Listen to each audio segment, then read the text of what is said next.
Assalamualaikum warahmatullahi wabarakatuh. Perkenalkan, kami dari kelompok 7, yaitu dengan saya sendiri, Elsa Fitri, NIM 2023325, dan teman saya yaitu Erik Supriyadi dengan NIM 20233026.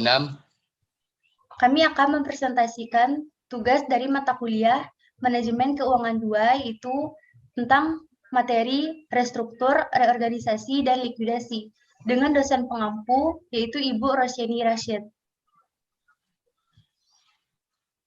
Baiklah, untuk materi yang pertama yaitu restrukturisasi atau reorganisasi yang akan dibacakan oleh saya sendiri.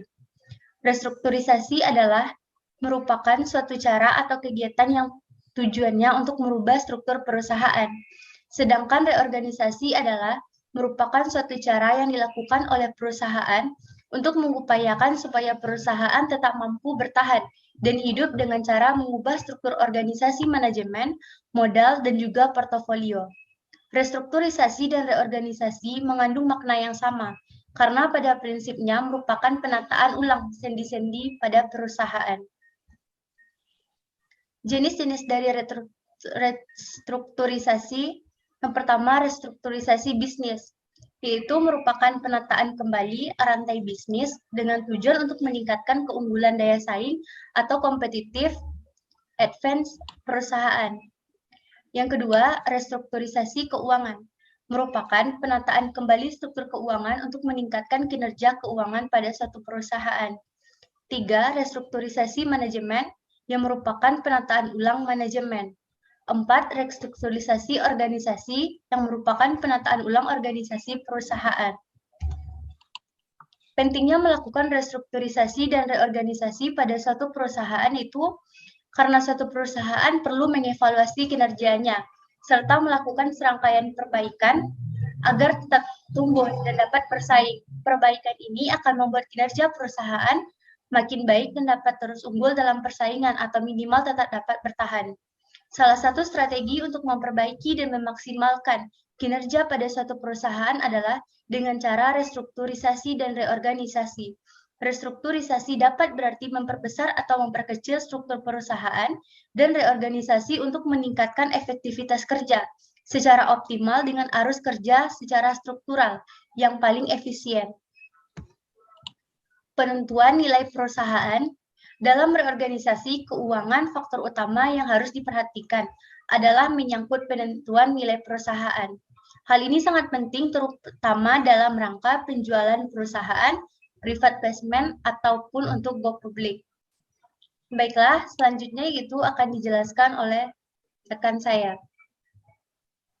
Selanjutnya yaitu langkah dalam melakukan reorganisasi keuangan. Yang pertama, menentukan nilai perusahaan setelah melakukan reorganisasi. Merupakan langkah yang paling sulit tetapi paling penting untuk dilakukan karena menggunakan estimasi dan judgement.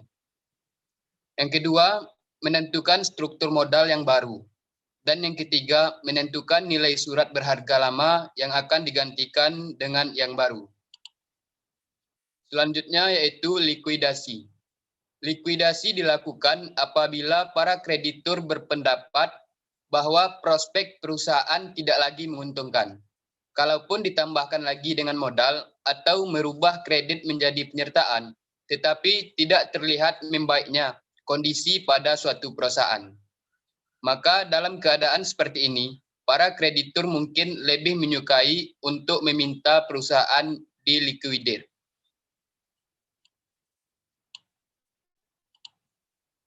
Likuidasi umumnya dilakukan dengan prioritas sebagai berikut ini. Yang pertama, kewajiban terhadap para karyawan dipenuhi terlebih dahulu. Yang kedua, kewajiban terhadap pemerintah ataupun utang pajak harus dipenuhi. Dan yang ketiga, aktiva-aktiva yang digunakan, dijual dan dipakai untuk melunasi hutang yang dijamin dengan agunan tersebut. Apabila hasil dari penjualan aktiva tersebut mencukupi, maka sisanya dapat dipergunakan untuk melunasi kredit umum. Maka sebaliknya, apabila tidak mencukupi, kekurangannya menjadi kredit umum. Apabila nilai perusahaan lebih besar dari nilai perusahaan dilikuidasi, dilakukan reorganisasi dengan merubah struktur modal menjadi struktur modal yang layak. Perubahan bisa dilakukan melalui perpanjangan, perubahan komposisi, atau keduanya. Selanjutnya, apabila nilai perusahaan lebih kecil dari nilai perusahaan dilikuidasi, likuidasi lebih baik dilakukan. Likuidasi dengan menjual aset-aset perusahaan, kemudian didistribusikan ke pemasok modal di bawah pengawasan pihak ketiga.